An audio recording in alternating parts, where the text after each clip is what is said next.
Olá, meus irmãos, sejam muito bem-vindos ao canal Caráter Cristão. Meu nome é Roberto Castilho, estamos aqui para mais um vídeo do Testemunhos para a Igreja, hoje os capítulos 112 e 113. O capítulo 112 fala sobre pastores, ordem e organização. O capítulo inicia. Alguns pastores têm caído no erro de pensar que não têm liberdade para falar, a menos que levantem a voz a um timbre agudo, falando alto e depressa. Eles devem entender que o barulho e falar alto e depressa não são evidência da presença do poder de Deus. Não é a potência da voz que causa impressão duradoura. Os pastores devem ser estudantes da palavra e munir-se plenamente das razões de nossa fé e esperança.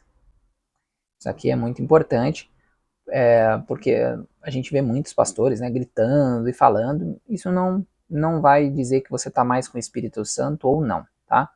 Os pastores precisam ter uma vida de oração para aguentar o que eles têm pela frente, porque a gente precisa entender que a vida do pastor não é moleza.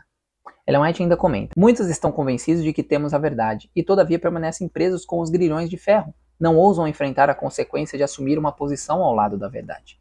Ou seja, hoje o que mais os adventistas dizem é: nós estamos com a verdade. E estamos, amém. Mas não praticar essa verdade faz nós como qualquer outro povo que não está na verdade. Os pastores precisam ser mais cautelosos e guardar a força. Cuidado em um pastor ele palestrar, cantar, pregar, orar, fazer tudo, porque ele vai acabar se desgastando e isso vai ser um problema quando ele for fazer o que ele tem que fazer. Ellen White ainda diz: um pastor pomposo, cheio de dignidade própria, não é necessário nesta boa obra. É necessário, porém, decoro no púlpito. Um ministro do evangelho não devia ser descuidado com sua atitude. Se é representante de Cristo, seu comportamento, atitude, gesto devem ser de tal caráter que não se firam os espectadores. Devem descartar todas as maneiras de gestos e atitudes descorteses, promovendo a humilde dignidade da posição. Cumpre-lhes vestir-se de modo coerente com a dignidade da sua posição. Sua linguagem deve ser de todos os sentidos ser solene e bem escolhida. Foi-me mostrado que é errado usar expressões grosseiras e irreverentes, contar anedotas para divertir ou apresentar ilustrações cômicas para produzir riso. Sarcasmo ou brincadeiras com as palavras de um oponente estão completamente fora do método de Deus. Os pastores não devem achar que não podem melhorar sua voz e maneira. Muito pode ser feito, a voz pode ser cultivada de uma maneira que o falar longamente não prejudique os órgãos vocais. Os pastores devem ser amantes da ordem, praticantes da autodisciplina, então poderão com êxito disciplinar a igreja de Deus e ensiná-la a trabalhar em harmonia, semelhante a uma companhia de soldados bem preparada. Devemos amar a ordem. Deus ama a ordem. E infelizmente nós não estamos amando, nós estamos com uma desordem, uma falta de reverência na igreja, e isso são coisas que Deus abomina.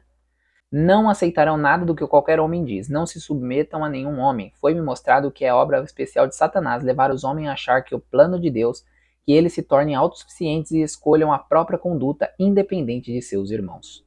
Também é mostrado a Ellen White que o povo de Israel saiu ordenado, em ordem, o santuário foi feito em ordem, minuciosamente, tudo perfeito.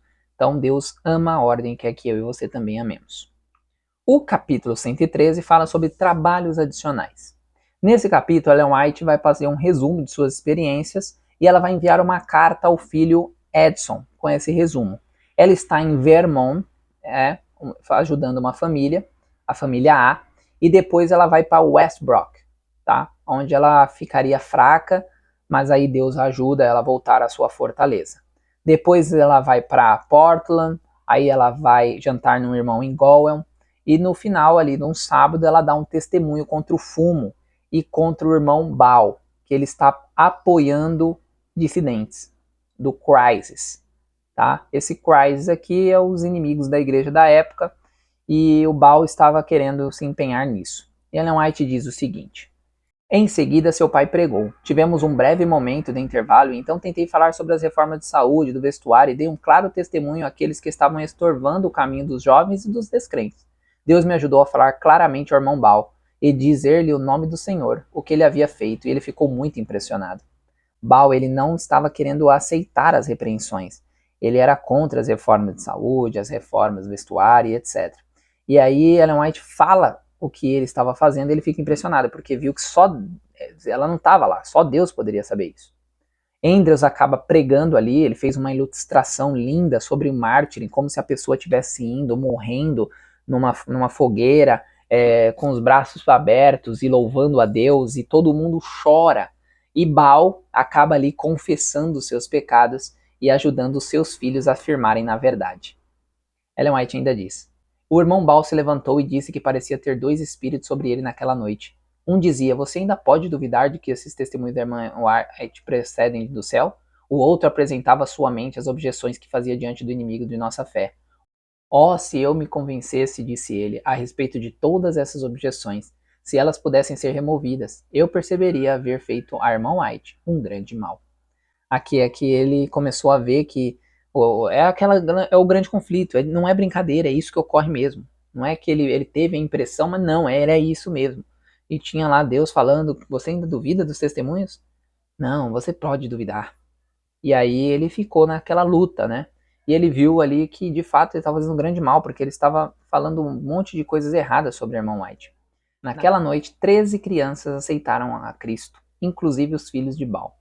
Ellen White então finaliza a carta para o seu filho e pedindo para Edson se manter firme. Edson, espero que você adorne sua profissão de fé com uma vida bem ordenada e piedosa conversação. Ó, seja fervoroso, zeloso, perseverante no trabalho. Vigie em oração, cultive humildade e mansidão. Isso receberá a aprovação de Deus.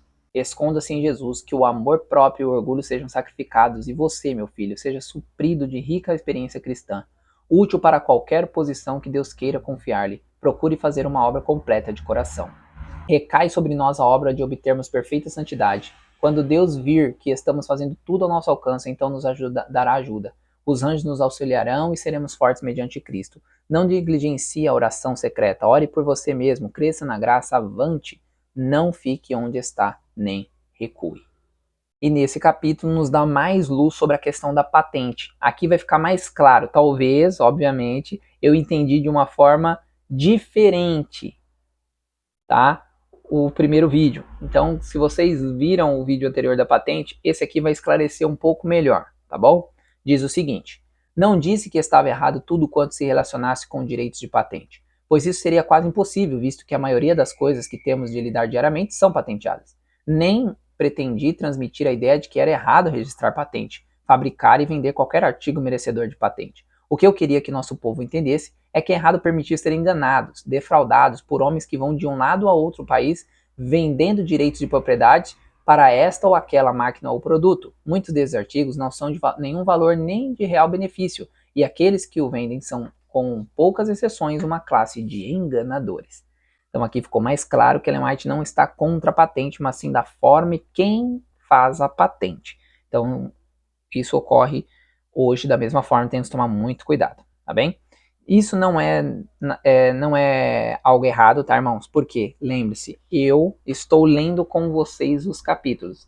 Então, pode ser que a gente entenda algo no capítulo, no volume 1, e no volume 8, Ellen White dê mais luz sobre o assunto. Então, a luz é crescente, lembra? Aqui nós estamos em meados de 1868. 1868. Nós começamos em 55. Então, nós estamos já 55 para 68, já estamos 13 anos. Então, esse volume 1, tá? O Testemunhos para a Igreja, volume 1, ele pega de 1855, deixa eu confirmar aqui, ó, 1855, é isso, até 1868. Então, são 13 anos do primeiro testemunho até o último desse volume. E nós vamos, então, encerrando aqui esse capítulos. E que Deus os abençoe e nos vemos no próximo vídeo. Tchau, tchau.